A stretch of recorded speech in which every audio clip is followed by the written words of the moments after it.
অগ্নিঝরা জুলাই শেষ হয়নি, এর চেয়েও আরো বড় অগ্নিঝরা জুলাই আপনাদের সামনে অপেক্ষমান রয়েছে। কেন? ইতিহাস বলে কোন দেশীয় শক্তি যখন বিদেশের সাথে ষড়যন্ত্রে গাঁটছড়া বাঁধে তখন সেখানে আক্রমণ আসে। ক্লাইভের সাথে যখন মীর জাফর, জগৎ শেঠ এরা গাঁটছড়া বেঁধেছিল, আক্রমণ হয়েছিল। যখন মীর সাদেক, টিপু সুলতানের মন্ত্রী মীর সাদেক যখন ক্লাইভদের সাথে গাঁটছড়া বেঁধেছিল, টিপু সুলতান আক্রান্ত হয়েছিলেন। বাগদাদের ইবনুল আলকামি নাসিরউদ্দিন তুসি যখন হালাকু খানের সাথে ষড়যন্ত্রে একাত্ম হয়েছিল তখন বাগদাদ আক্রান্ত হয়ে 18 লক্ষ মুসলিম জাহানের পরিচালকরা সেদিন নিহত হয়েছিলেন।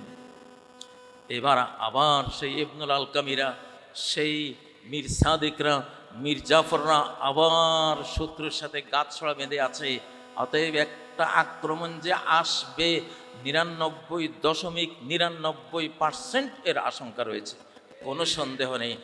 অগ্নিঝরা জুলাইকে যদি কোরআনিক লেন্স দিয়ে দেখি তাহলে 5টি জিনিস সেখানে দেখতে পাই।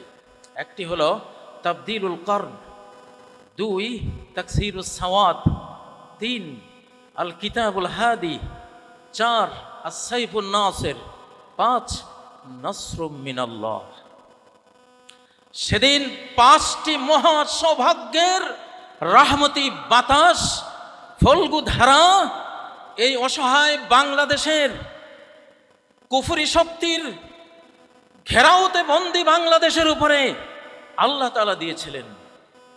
সম্মানিত ওলামা এ কেরাম, সুসময় লাগে।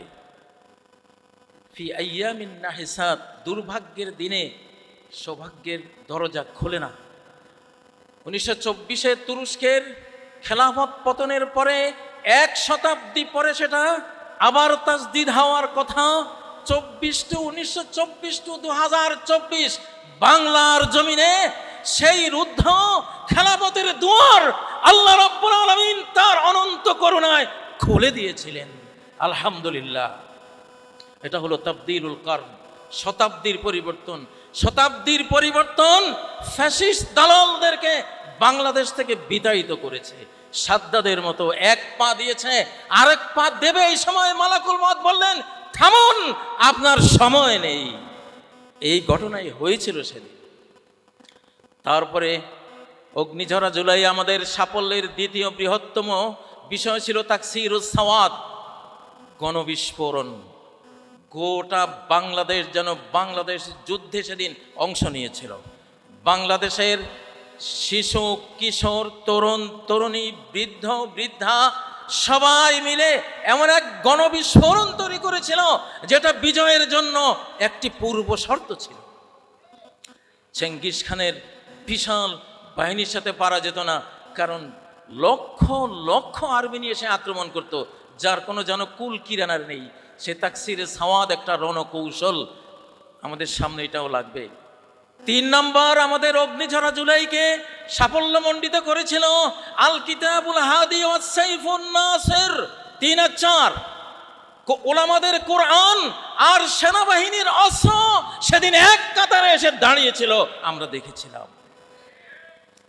আপনাদের মনে থাকার কথা, শেষ পর্যায়ে যদি সেনাবাহিনী সহযোগিতায় তাদের হাতিয়ার আমাদের দিকে, আমাদের পক্ষ থেকে তাক না করত, তাহলে দুরূহ ব্যাপার ছিল। লা বুদ্দা লিদ্দীন মিন কিতাবিন ইয়াহদি ওয়াস সাইফিন ইয়ানসুর। সাহাবায়ে কেরাম অর্ধ পৃথিবী জয় করেছেন হেদায়েতকারী কোরআন আর বিজয় দানকারী তলোয়ারের জোরে। সেই 5ই আগস্ট হেদায়েত দানকারী হাফেজ উলামা মাশায়েখদের বুকের কোরআন বাংলাদেশ সেনাবাহিনীর হাতিয়ার গর্জে উঠেছিল একসাথে। সেটা অন্যতম বিজয়ের কারণ ছিল। আমাদের মনে রাখতে হবে, এর উপরে সর্বোপরি সেদিন নারায়ে তাকবীর বলে এদেশের জেনজি প্রজন্ম, শিশু, কিশোর, তরুণ, তরুণীরা যেভাবে আল্লাহতে আত্মসমর্পিত হয়েছিল, আল্লাহ তার আরশে আজিমের উপর থেকে যেই বাংলাদেশের চারপাশ ঘেরাও বেঈমান দিয়ে শুধু আকাশের দিকটা খোলা, তিনি আকাশ থেকে সেদিন সাড়া দিয়েছিলেন আমাদের সেই বিনয়ী ডাকে। আল্লাহ আপনাকে সেই জন্য শুকরিয়া জানাই। সম্মানিত ওলামায়ে কেরাম, অগ্নিঝরা জুলাই শেষ হয়নি, এর চেয়েও আরো বড় অগ্নিঝরা জুলাই আপনাদের সামনে অপেক্ষমান রয়েছে। কেন? ইতিহাস বলে কোন দেশীয় শক্তি যখন বিদেশের সাথে ষড়যন্ত্রে গাঁটছড়া বাঁধে তখন সেখানে আক্রমণ আসে। ক্লাইভের সাথে যখন মীর জাফর, জগৎ শেঠ এরা গাঁটছড়া বেঁধেছিল, আক্রমণ হয়েছিল। যখন মীর সাদেক, টিপু সুলতানের মন্ত্রী মীর সাদেক যখন ক্লাইভদের সাথে গাঁটছড়া বেঁধেছিল, টিপু সুলতান আক্রান্ত হয়েছিলেন। বাগদাদের ইবনুল আলকামি নাসিরউদ্দিন তুসি যখন হালাকু খানের সাথে ষড়যন্ত্রে একাত্ম হয়েছিল তখন বাগদাদ আক্রান্ত হয়ে 18 লক্ষ মুসলিম জাহানের পরিচালকরা সেদিন নিহত হয়েছিলেন।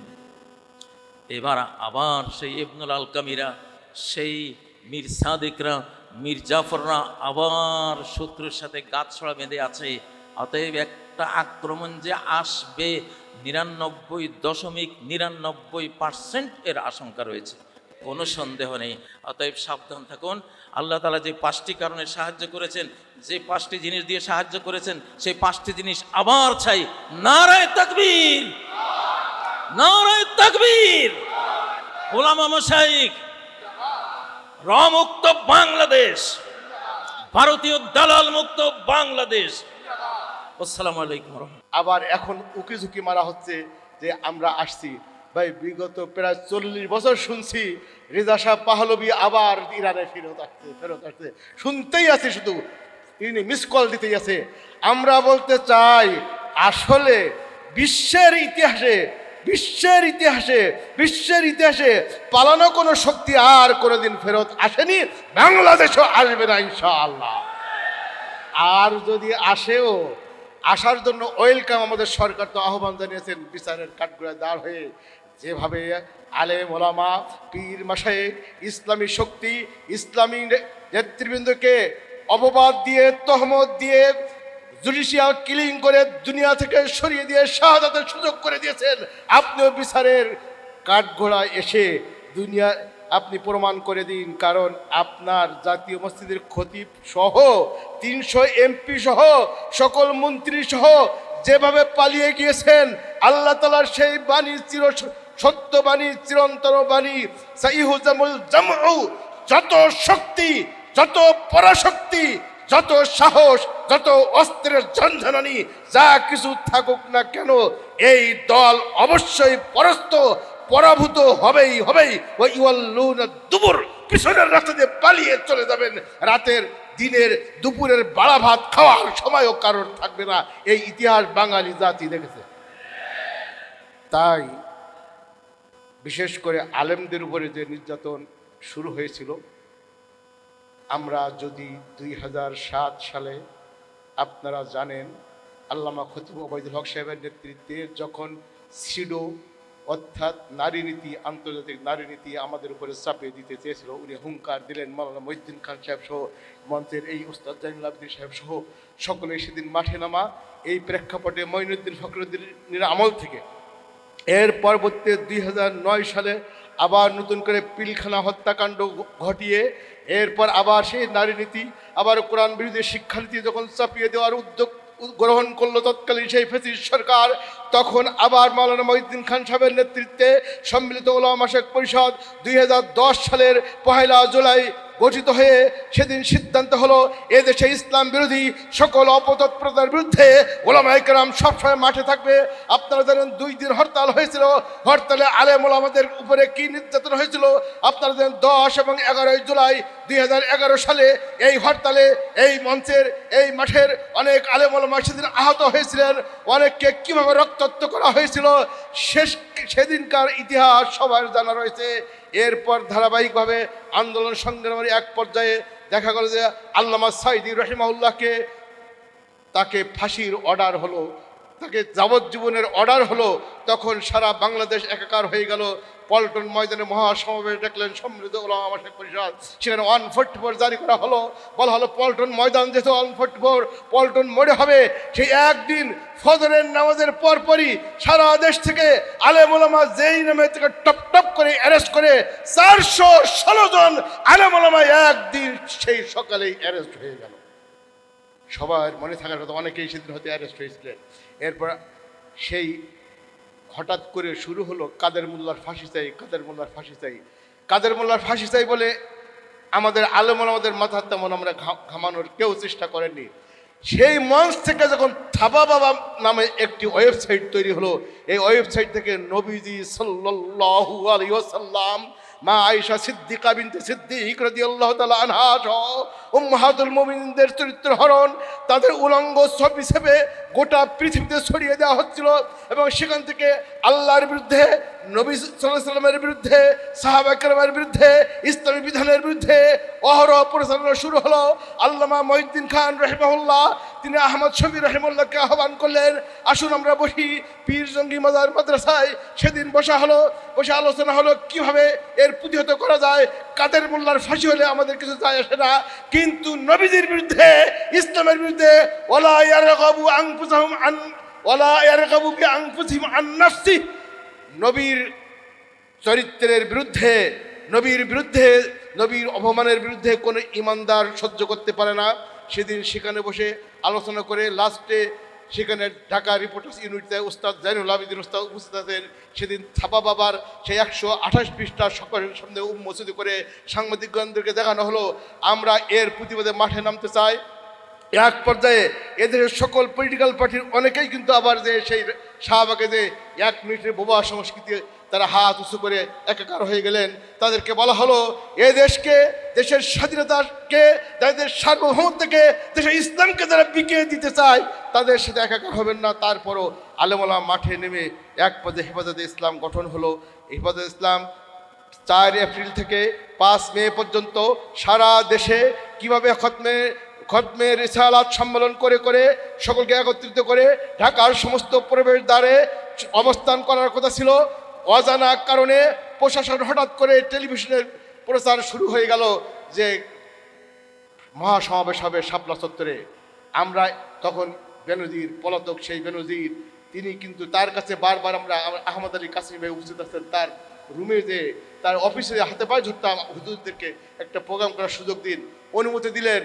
বাইতুল মুকাররম সেদিন রক্তাক্ত করা হলো বুট পায়ে দিয়ে।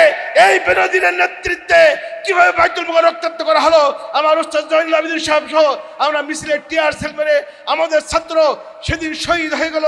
সেই শহীদ হলো উস্তাদ জাইনুল আবেদিন একটা রুমের মধ্যে, তাকে সবাই মিলে এইভাবে টেনে হিসড়ে নিয়ে কিভাবে সবাই পালিয়েছিলেন, আত্মগোপন করেছিলেন সবার জানা আছে। মামলা হলো সকল আলেম ওলামাদের বিরুদ্ধে একদিন 28টি মামলা। আলহামদুলিল্লাহ মাওলানা আহমদুল্লাহ সাহেব রহিমাহুল্লাহ, মাওলানা মহিউদ্দিন খান, মাওলানা ইসহাক, আব্দুল্লাহ নিজামী সহ শিষ্য আলেমদের বিরুদ্ধে মামলা হয়ে গেল। পুলিশ গুলি করলো, আর মামলা হলো আলেম ওলামাদের বিরুদ্ধে। এই মামলার যখন জামিন নেওয়ার জন্য হাইকোর্টে যাওয়া হলো, আহমদুল্লাহ আশরাফ সাহেব লাঠি ভর দিয়ে আরেকজনের কান্দে দাঁড় হয়ে আছেন। মাওলানা মহিউদ্দিন খান রাহিমাহুল্লাহ আমার ঘাড়ে 1 হাত, উস্তাদ জাইনুল আবেদিনের ঘাড়ে 1 হাত বলে দাঁড়িয়ে গেলেন। ব্যারিস্টার সারা মাহবুব বললেন, হুজুর আপনারা বসেন। মাওলানা আহমদুল্লাহ সাহেব এইভাবে লাঠি থামা দিয়ে বললেন, আমরা পুলিশ মেরেছি, আমরা বসবো না। এই 28টি মামলা একদিনের জামিন হয়ে গেল।